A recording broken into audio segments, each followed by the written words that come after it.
ओशो कहते हैं कि अपने जीवन की परिस्थितियों को बदलने की कोशिश मत करो।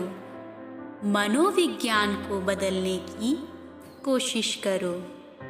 जीवन के प्रति अपना दृष्टिकोण बदलने का प्रयास करो।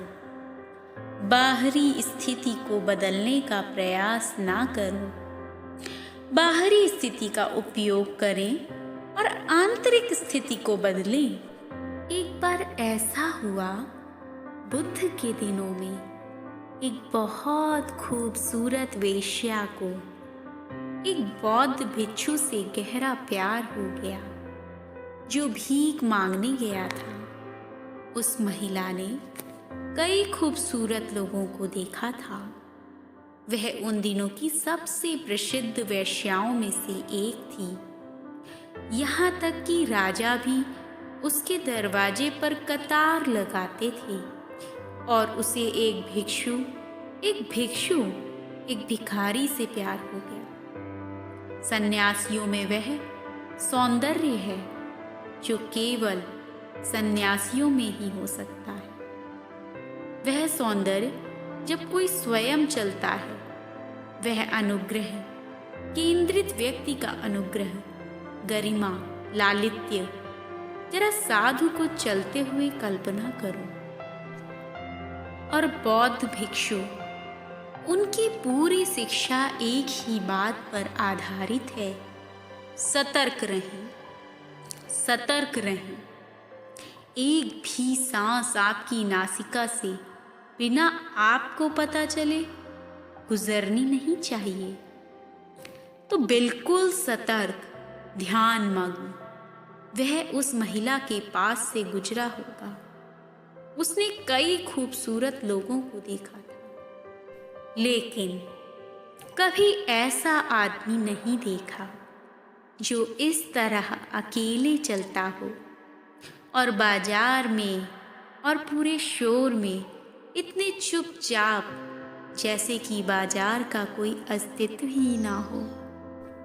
उसे तुरंत उस आदमी से प्यार हो गया। उसने उसके पैर छुए और उसे इस बरसात के मौसम में 4 महीने तक उसके घर आने और रहने के लिए कहा। वर्षा ऋतु में बौद्ध भिक्षु 4 महीने के लिए घूमना बंद कर देते हैं।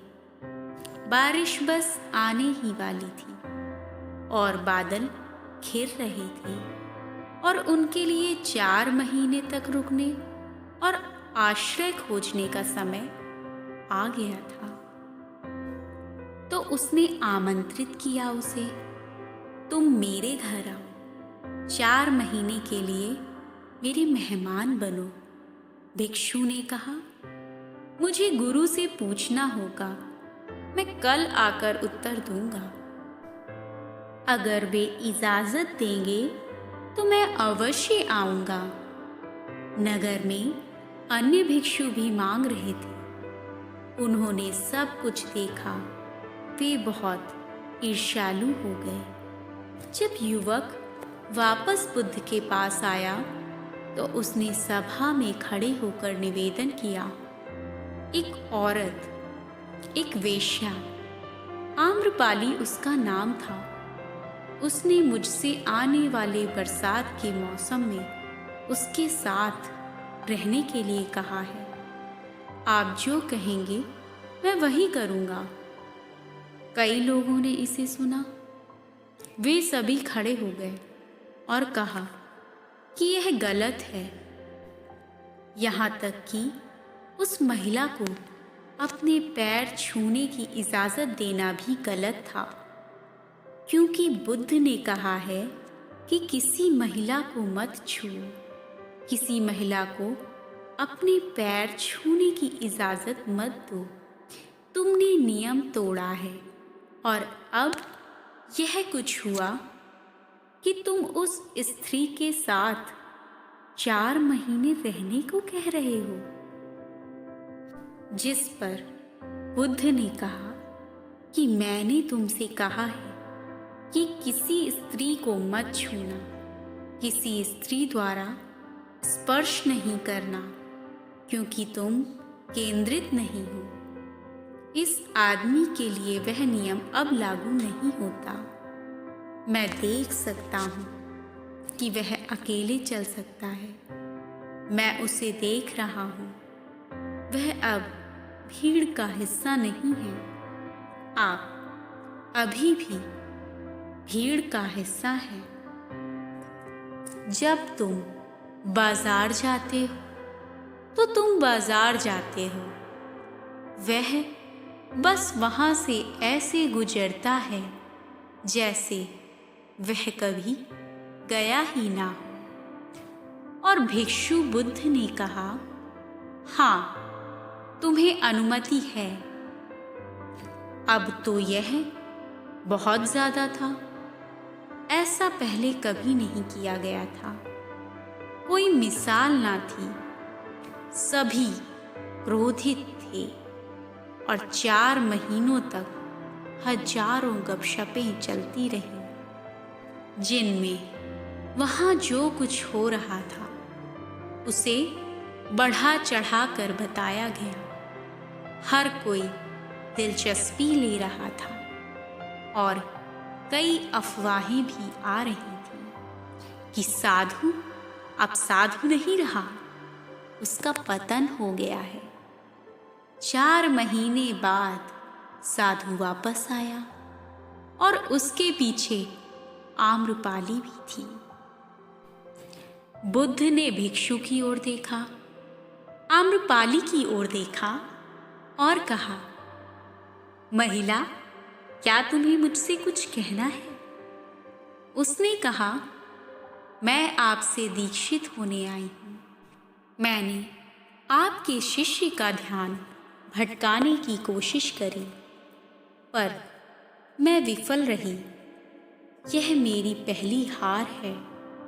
मैं हमेशा पुरुषों के साथ सफल रही हूँ। यह पहला आदमी है जिसे मैं विचलित नहीं कर सकी, 1 इंच भी नहीं। मेरे मन में भी एक बड़ी इच्छा जगी है कि मैं इस केंद्रीकरण को कैसे प्राप्त कर सकती हूँ। और इन दिनों वह जितना मेरे साथ रहा है, उतना ही मैंने देखा है कि वह दुनिया से कितना दूर है।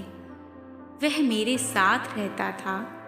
मैं उसके सामने नृत्य करती थी, गाती थी, वाद्य यंत्र बजाती थी, हर तरह से उसे लुभाने की कोशिश करी, लेकिन वह हमेशा चुप रहता था।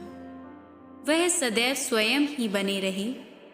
एक क्षण के लिए भी मैंने उसके मन में कोई बादल या आंखों में कोई इच्छा नहीं देखी। मैं उसे बदलने की बहुत कोशिश करती रही, लेकिन उसने मुझे बदल दिया और एक भी शब्द नहीं कहा। वह मुझे यहाँ नहीं लाया है, मैं स्वयं यहाँ आई हूँ। मैंने पहली बार जाना कि गरिमा क्या होती है। मैं कला सीखना चाहती हूँ। वह बुद्ध की शिष्य बन गई। वह नन बन गई। अपने जीवन की परिस्थितियों को बदलने की कोशिश मत करो। मनोविज्ञान को बदलने की कोशिश करो। जीवन के प्रति अपना दृष्टिकोण बदलने का प्रयास करो। बाहरी स्थिति को बदलने का प्रयास ना करो। बाहरी स्थिति का उपयोग करो और आंतरिक स्थिति को बदलो। Hey guys, please like and share the video and also subscribe the channel if you are new on the channel.